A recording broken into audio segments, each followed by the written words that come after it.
안녕하세요. 오경선 목사입니다. 영상을 통해 인사드리겠습니다. 이 영상은 우리 교회가 2019년부터 해오고 있는 성서학당의 복습 영상입니다. 성서학당에서 나누었던 이야기 중에 가장 핵심적인 내용들을 뽑아서 짧은 영상으로 만들어 보았습니다. 다시 한번 우리의 기억을 더듬어 보고 여러분의 성서 연구에 도움이 되시기를 바라겠습니다. 성서학당의 목적을 한마디로 말씀드리면 우리의 관점과 좌표를 성찰하는 것입니다. 다른 말로 하면 기독교를 이해하는 방식과 기독교를 바라보는 방식에 대해서 다시 한번 살펴보는 것이죠. 기독교와 성서를 이해하고 바라보는 방식이 하나의 정해진 관점과 좌표에만 있었다면 우리는 이것을 점검할 필요가 있습니다. 왜냐하면 똑같은 사물이라도 그것을 바라보는 각도와 관점에 따라서 전혀 다르게 보이기 때문에 그렇습니다. 그래서 우리는 하나의 대상을 이해할 때 다양한 각도와 관점에서 바라볼 필요가 있는 것이죠. 그런데 기독교와 성서를 이해하는 우리의 방식이 너무나 오랫동안 하나의 방식과 하나의 좌표였다면 성서학당은 거기에 다양한 좌표를 부여하는 것입니다. 다양한 함수를 가지고 기독교와 성서를 이해하는 방식을 사용해 보자고 하는 것입니다. 이것은 다른 종교와 문화를 바라볼 때도 마찬가지입니다. 기독교와 성서를 이해하는 것과 똑같은 방식과 좌표를 가지고 다른 종교와 문화와 다른 사람들을 볼 때 우리에게는 늘 그들이 똑같이 보입니다.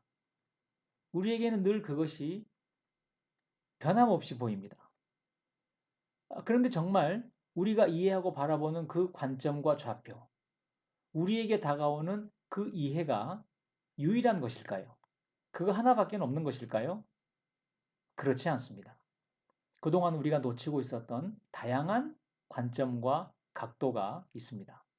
그것에 따라서 전혀 다르게 보일 수가 있습니다. 이것은 기독교와 성서를 바라볼 때만이 아니라 다른 종교와 문화, 다른 사람들을 바라볼 때도 같습니다. 그렇기 때문에 기독교와 성서를 바라보는 우리의 관점과 좌표를 새롭게 하는 연습을 통해서 궁극적으로 우리는 다른 종교와 다른 문화와 이 세상과 그리고 나와는 다른 방식으로 사고하고 살아가는 다른 사람들을 진정으로 이해할 수 있는 그런 우리의 관점을 확보하려고 하는 것이죠. 그것을 위해 필요한 것이 생각의 연습과 지식의 연마라고 할 수 있습니다. 하나의 정해진 관점과 좌표를 가지고 있다 보면 우리는 어느 시점부터 생각하지 않을 수가 있습니다. 그냥 익숙한 생각의 관성에 따라서 살아가게 되는 것이죠. 기독교 신앙생활도 마찬가지입니다. 저는 믿음의 공식이라고 자주 표현을 합니다만은 그런 어떤 하나의 정해진 믿음의 패턴, 신앙의 방식에 따라서 우리는 더 이상 성찰하거나 생각하지 않고 기독교와 성서를 바라보고 이해하는 방식을 이미 정해버렸고 다른 종교와 문화와 다른 사람들을 바라보는 방식도 정해놓았는지 모릅니다.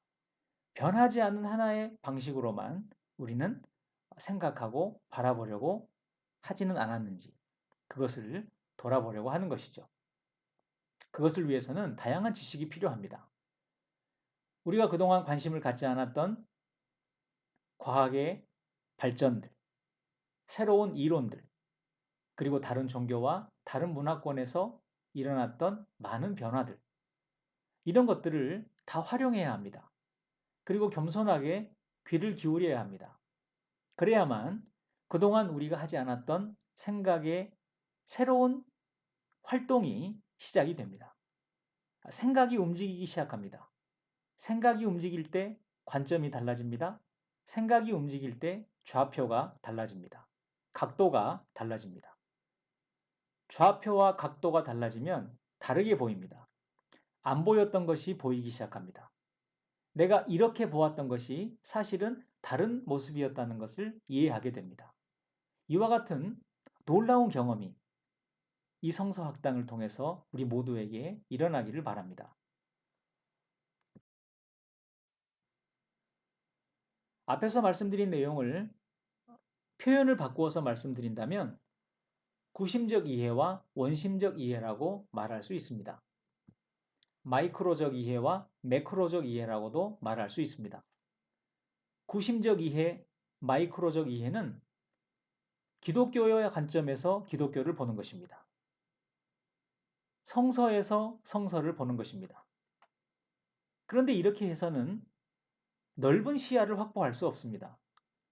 그래서 원심적 이해와 마이크로적 이해를 시도하려고 하는 것입니다.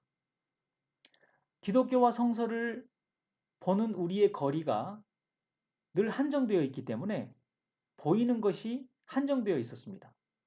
그런데 그 거리를 조금 바꾸면 다른 것이 보일 수 있습니다. 다르게 보일 수 있습니다. 그리고 기독교와 성서를 보기 위해서 우리가 사용하고 있는 렌즈의 크기와 그 렌즈의 색깔을 바꾸면 또 전혀 다른 것이 또 전혀 다르게 보일 수 있습니다. 이와 같은 지적 호기심, 그리고 성찰의 생동감, 이런 것들이 성서학당의 진정한 재료들입니다. 건조한 지식을 탐구하려는 것이 아닙니다. 그리고 지적 유희를 하려고 하는 것도 아닙니다. 성서가 정말 살아있는 하나님의 말씀이라면 그것이 살아있는 말씀으로 우리에게 다가오게 하기 위한 시도가 성서학당입니다. 그리고 성서가 살아있는 하나님의 말씀이라면 그것이 우리의 삶 속에서 살아 움직일 수 있도록 하기 위한 노력이 성서학당입니다. 저는 이와 같은 위대한 여행이 여러분들에게도 그리고 저에게도 늘 새로워지기를 바랍니다. 우리가 여행을 갈 때 휴게소에서 잠시 쉴 때가 있습니다. 그런데 그 휴게소가 아무리 좋아도 거기에서 영원히 머무르려고 하는 사람은 없습니다. 왜냐하면 우리가 가야 할 길은 아직 남아있기 때문에 그렇습니다. 기독교와 성서를 이해하는 방식도 마찬가지입니다. 우리는 어느 휴게소에 지금 머물러 있는 것과 같습니다. 그렇기 때문에 늘 같게 보이고 같은 것만 보입니다. 다른 종교와 문화도 마찬가지입니다. 다른 사람들도 마찬가지입니다. 우리의 관점을 옮기는 것이죠. 그럴 때 다른 것이 다르게 보일 것입니다. 지금 여러분이 보고 계신 그림은 앞에서 설명드린 내용을 표현한 것입니다. 깔때기 안에 있는 다양한 색깔의 원을 우리가 가지고 있는 좁은 관점과 렌즈로만 이해하려고 한다면 우리는 그 다양한 요소들의 실상을 잘 보지 못할 것입니다. 왜냐하면 이해의 틀이 너무 좁기 때문입니다. 성서학당은 이 이해의 틀을 넓히려고 하는 것입니다. 그래서 다양한 색깔이 다양하게 보이고 다양한 크기가 다양하게 보이는 그런 시야를, 관점을, 그리고 좌표를 확보하려고 하는 것이죠. 이 그림도 앞에서 보여드린 그림과 같은 것입니다. 이 세상을 구성하고 있는 것은 기독교만이 아닌 다른 색깔과 다른 크기를 가진 많은 원들이 같이 있습니다. 이 세상을 이해하고 바라보는 방식도 기독교만 있는 것이 아니고 다른 색깔과 다른 크기를 가진 종교, 문화, 철학, 삶의 경험과 방식, 사고방식들이 있습니다. 그동안 우리는 이 모든 것을 기독교라고 하는 하나의 렌즈로만 바라보고 이해하려고 하진 않았는지요? 그리고 우리는 지금까지 기독교라고 하는 하나의 깔때기로만 이 모든 것을 수용하려고 하지는 않았는지요? 그것은 굉장히 좁은 관점일 수밖에 없습니다. 그것은 굉장히 좁은 이해일 수밖에 없습니다. 성서학당은 이와 같은 관점을 넓히기를 원합니다. 이와 같은 지평을 넓히기를 원합니다. 그래서 진정으로 기독교가 그리고 성서의 교훈이 이 세상과 소통하고 교류하고 교감할 수 있는, 그래서 지금까지 우리가 주지 못했던 그 신선한 영향력을 세상과 나눌 수 있는 그런 목적이 성서학당에 있습니다. 그렇다면 이 세상을 구성하고 있는 다양한 요소들, 이 세상을 이해하는 다양한 관점들, 그리고 기독교와 성서를 새롭게 이해하기 위한 생각의 연습과 지식의 연마를 위해서 우리에게 구체적으로 필요한 것들은 무엇일까요? 첫 번째는 다른 문화에 대한 관심과 호기심입니다. 그동안 기독교의 관점을 가지고 기독교적인 것, 기독교적이지 않은 것이라고 하는 이분법적으로만 다른 문화를 바라보았다면 우리는 그 관점을 새롭게 할 필요가 있습니다.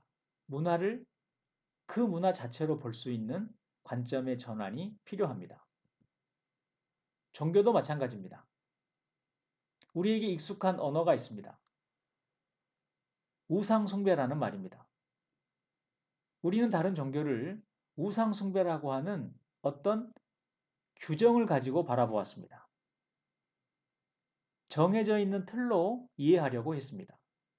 그렇기 때문에 그 종교의 실상이 잘 보이지 않을 때가 있습니다. 그것과 기독교를 비교할 수 있는 마음의 여유가 없었습니다. 그래서 생기는 문제는 배타적이 되었고 공격적이 되었고 그리고 주님께서 하지 말라고 하셨던 판단하는 종교가 되었습니다. 정죄하는 종교가 되었습니다. 그것이 어쩌면 오늘날 기독교의 현실인지 모르겠습니다. 이 모든 것을 탈피하기 위해서 우리는 문화와 종교를 객관적으로 보려고 하는 노력이 필요합니다. 호기심 어린 눈으로 볼 필요가 있습니다. 관심을 가지고 볼 필요가 있습니다. 기독교와 비교해 가면서 살펴볼 필요가 있습니다. 성서학당은 그와 같은 지식의 연마를 추구하고자 합니다. 다른 사상이나 철학도 마찬가지입니다. 이미 앞에서 설명을 드렸기 때문에 더 이상 추가적인 설명은 필요하지 않을 거라고 생각합니다. 그리고 우리가 지금까지 경험했던 그리고 지식을 통해서 알고 있었던 많은 문명들에 대한 관심도 필요합니다. 우리가 지금 살고 있는 문명, 우리에게 익숙한 문명만 있는 것이 아니라 이미 과거의 것이 되었지만 지금 영향을 미치고 있는 문명도 있습니다. 과연 기독교는 어떤 문명에서 시작되었을까? 왜 그와 같은 문명에서 기독교라는 종교가 나왔을까? 다른 문명권에서는 다른 종교가 나왔습니다. 다른 문화에서는 다른 사상과 철학이 나왔습니다. 왜 그 문명과 문화권에서는 기독교가 나오지 않았을까?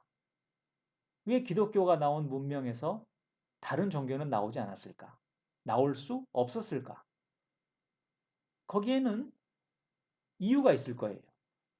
우리가 그 이유를 찾을 때, 또 거기에 관심을 가지고 접근할 때, 우리는 종교를 바라보는 우리의 관점을, 기독교를 이해하는 우리의 관점을, 다른 종교와 문화를 이해하는 우리의 지평을 새롭게 조정할 수 있습니다. 초점을 다시 맞출 수 있습니다. 그리고 초점을 조정하는 작업을 통해서 우리는 훨씬 더 넓은 지평을 확보할 수 있습니다. 그 넓은 지평을 통해서 우리는 많은 종교와 많은 문화와 그리고 우리와는 다른 사고방식과 삶의 방식을 가지고 있는 사람들과 소통할 수 있습니다. 어울릴 수 있습니다. 사귈 수 있습니다. 어울릴 수 있고 사귈 수 있어야 우리가 가진 것을 소개할 수 있습니다. 나눌 수 있습니다. 내가 들으려는 마음이 있어야 상대방도 나의 얘기를 들어주려고 할 것입니다. 내가 관심을 가지고 있어야 상대방도 관심을 가져줄 것입니다.